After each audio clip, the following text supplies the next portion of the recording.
이거를 잡아내기 위해서 개인회생 신청 전 소득이 감소하는 것, 급여자라든지 개인 사업자라든지 갑자기 감소하는 것에 대해서는 반드시 조사를 합니다.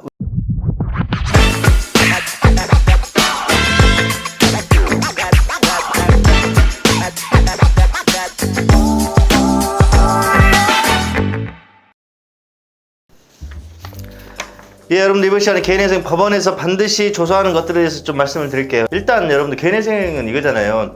신청 채무자가 채무가 힘들어서 내 소득으로는 기존의 내 대출 원리금 납입이 힘들기 때문에 나의 채무를 변제하기 힘들기 때문에 이 사회가 이제 법률을 제정해서 그분들을 이 사회의 경제적 복귀를 도와주기 위해서 만든 제도란 말이에요. 개인회생 자체가. 그런데 개인회생은 이거는 부정할 수 없는 겁니다. 채권자가 희생을 해야 됩니다. 원래 받아야 될 돈을 채무자 변제율에 따라서 그만큼 못 받는 거거든요. 그거를 이제 국가하고 법에서 강제를 해버리죠. 그죠? 그래서 채권자 희생을 요구하기 때문에 아무나 빚만 많다고 무조건 개인회생을 해준다는 거는 채권자한테 너무 가혹합니다. 그래서 법률에는 이런 개인회생의 이런 장점들을 남용되지 않게, 악용되지 않게 채무가 힘든 신청 채무자가 법원에 개인회생 신청을 들어오게 되면 반드시 조사하는 것들이 있습니다. 이거는 그 누구도 예외 없이 반드시 정확하게 조사하는 것들. 오늘 거기에 대해서 크게 5가지 말씀드릴게요. 물론 그 외에도 있지만 크게 소득과 재산과 최근 채무 발생에 대해서, 그 다음에 통장 내역에 대해서, 그 다음에 신용카드 사용 내역에 대해서는 법원에서는 반드시 조사합니다. 그 이유가 뭐라고요? 어려운 채무자를 위해서 도와주는 게 개인회생이지만 이 개인회생이 남용이나 악용이 돼서 채권자를 너무나 불리하게 하는 것조차도 법에서는 금지해놨습니다. 그래서 방금 말씀드린 것들은 반드시 법원이 꼼꼼하게 체크합니다. 그래서 첫 번째, 소득은 크게 물론 여러 가지도 있지만 3가지 의미로 소득은 반드시 정확하게 조사합니다. 여러분 개인회생은 원리가 이거예요. 한 달에 내가 얼마 소득을 내서 법이 정한 내 한 달 최저 생계비를 공제해요. 내가 200만 원 벌었는데 1인 생계비 134만 원을 공제하면 한 달에 66만 원씩 변제해야 될 변제금이 산정됩니다. 그래서 개인회생은 반드시 소득을 전제로 해서 진행할 수 있어요. 그러니까 소득이 없다? 그럼 개인회생 못합니다.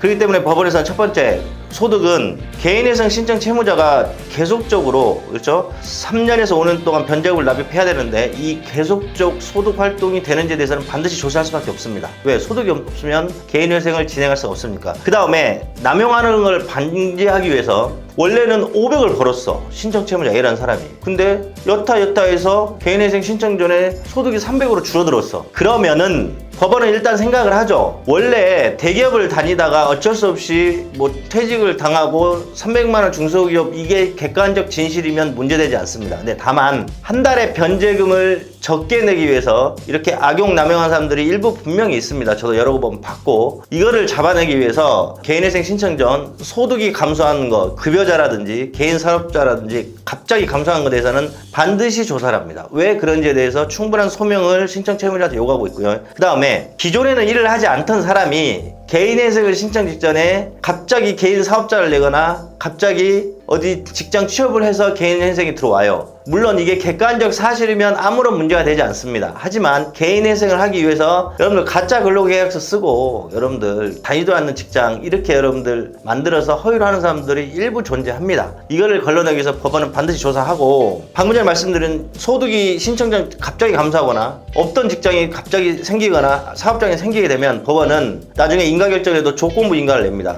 이 조건부 인가는 내가 다른 영상에서 구체적으로 설명하겠지만, 조건부 인가는 뭐냐면 계속해서 3년 5년 동안 너가 계속해서 소득 활동을 하는지 확인해보는 중간 과정을 거칩니다. 그리고 너가 정말 그 직장에 일하는지 핸드폰 위치 추적도 법원에서는 요구합니다. 그래서 이런 것들은 반드시 법원에서 꼼꼼하게 체크하고요. 두 번째, 재산에 대해서도 여러분들 굉장히 꼼꼼하게 처분해요. 왜 그러냐? 개인회생 원리는 그 채무자가 내가 가진 재산 5천만 원을 갖고 있으면 3년에서 5년 동안 법원에 납입해서 채권자한테 배당되는 돈은 5천만 원보다 더 많이 납입을 해야 돼요. 그렇기 때문에 법원에서는 이 재산을 굉장히 중요하게 보고, 반드시 신청 채무자가 법원에 개인회생을 신청이 되면 최근 몇 년에 5년치의 채무자의 재산 변동 내역을 여러 가지 관련 서류를 통해서 다 꼼꼼히 체크합니다. 있던 재산이 없어졌다거나 있던 재산에 갑자기 담보권이 설정됐다던가, 이거는 거의 남용의 소지가 보이기 때문에 끝까지 그게 그럴 만한 이유로 객관적 사실에 의해서 어쩔 수 없는 상황이라면 법원에서는 아무런 문제 되지 않아요. 근데 만약에 개인회생 남용과 악용을 하기 위해서 했던 것들은 법원에서 다 잡아냅니다. 그 다음에 두 번째, 재산 중에 신청 어떤 채무자도 현재 어디 살 거 아닙니까? 그러면 그 집이 자기 집인지 아니면 월세인지, 월세면 충분히 보증금에 대한 개인 재산이 있기 때문에, 물론 보증금의 면제 재산 자체는 있습니다. 각 광역시 지방별로 면제 재산 규정이 있기 때문에 그 공제하고 재산을 반드시 잡아내고, 그 다음에 특히 보험 같은 거 일반적으로 많이 하잖아요. 해약 환급금도 전부 다 확인해서 그 사람 재산을 확정시키는 작업을 법원은 반드시 조사합니다. 그 다음에 세 번째, 최근 채무예요. 이게 여러분 악용 이어지거든요.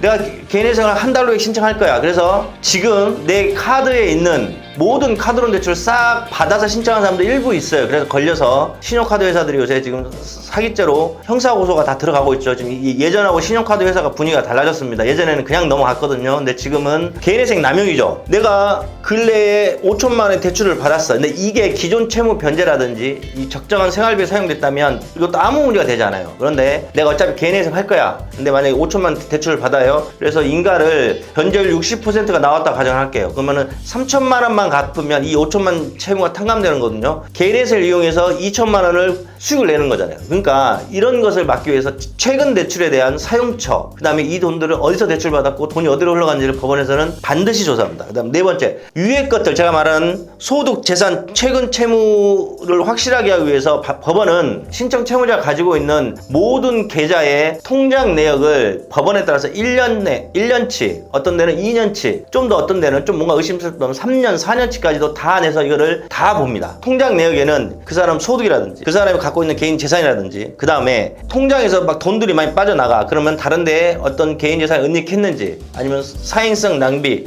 주식 코인이 있는지 통장 내역은 다 나와 있습니다. 그렇기 때문에 법원에서 반드시 조사하고, 마지막 신용카드요. 신용카드 당연하겠죠. 신용카드 내역을 보면 신청 채무자가 신용카드 사용 내역을 보게 되면 이렇게 왜 많은 채무를 졌는지 카드 내역 사용 내역을 보면은 사행성 낭비 사실가 그대로 증명되죠. 그래서 제가 말씀드린 소득, 재산, 최근 채무, 통장 내역, 신용카드 내역, 이거는 법원에서 절대 그냥 쉽게 안 넘어가고 전부 다 꼼꼼히 체크합니다.